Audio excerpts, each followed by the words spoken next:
दक्षिण मुंबईतून आमदार यामिनी जाधव यांचा नॉमिनेशन आपण भरलेलं आहे।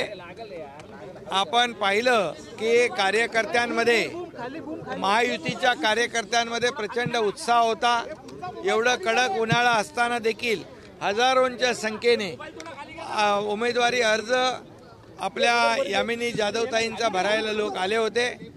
यावरून लोकांमध्ये या मतदारसंघामध्ये घेऊन एक उत्साह आहे, एक जोश आहे आणि खऱ्या अर्थाने हा दक्षिण मुंबई महायुतीचा बालेकिल्ला आहे।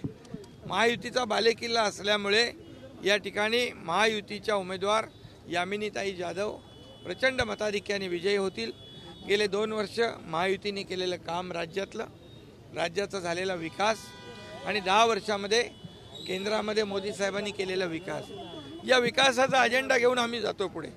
बाकी आम्ही काही कुठलाही दुसरा मुद्दा आमचा नाही, फक्त विकास विकास आणि विकास। आणि म्हणून गेले 2 वर्षामध्ये आमच्या सरकारच्या अगोदरच्या सरकारमध्ये जे काही निगेटिव्हिटी होती, जे सगळे प्रकल्प बंद पडले होते, सर्व काम ठप्प होतं, आपलं सरकार आल्यानंतर महायुतीचं प्रचंड कामं सुरू झाली।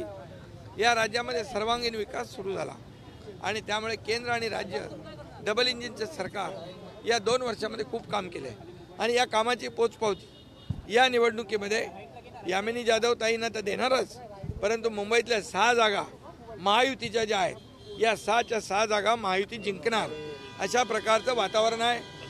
मुंबई बदलताना आपण पाहतोय, मुंबई खड्डेमुक्त आम्ही करतोय, मुंबई सुशोभित आम्ही करतोय, मुंबईचं पोल्युशन आम्ही कमी करतोय। बाळासाहेब ठाकरे आपला दवाखाना आम्ही केलाय, आरोग्य, शिक्षण आणि पायाभूत सुविधा या मोठ्या प्रमाणावर आम्ही दिलेल्या आहेत। त्यामुळे मुंबईमध्ये 6च्या 6 जागा पूर्णपणे आम्ही जिंकणार। MMR मधल्या पण ठाणे, कल्याण 23 जागा आम्ही जिंकणार। MMR आणि मुंबई एवढं पुरतं सांगतो मी, आणि म्हणून पालघरची देखील जागा आम्ही जिंकतो। आणि म्हणून तुम्हाला मी एवढंच विश्वास देतो की यामिनीताई जाधव आणि त्यांचे यशवंत जाधव यांनी या भागामध्ये केलेलं जे काम आहे, यामिनीताईंनी आमदारकीच्या माध्यमातून घराघरात त्या पोचलेल्या आहेत, सर्वसामान्य कुटुंबातल्या त्या भगिनी आहेत आणि त्यामुळे त्यांचा विजय पक्का आहे। एवढंच या प्रसंगी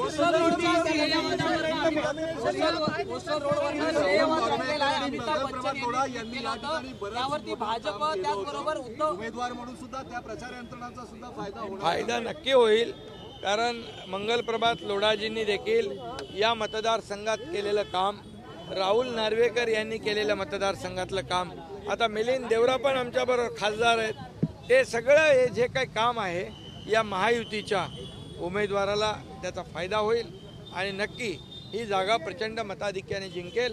गेले 10 वर्ष 15 वर्ष 10 वर्ष जे अगोदरचे खासदार होते त्यांनी या भागात अगदी नकारात्मक काम, एकही विकासाचं काम केलेलं नाही, हे लोकांना माहीत आहे। त्यामुळे सरकारने केलेलं 2 वर्षातलं काम, मोदीजींनी केलेलं 10 वर्षातलं काम, याची पोचपावती या निवडणुकीमध्ये मतदार देतीलच।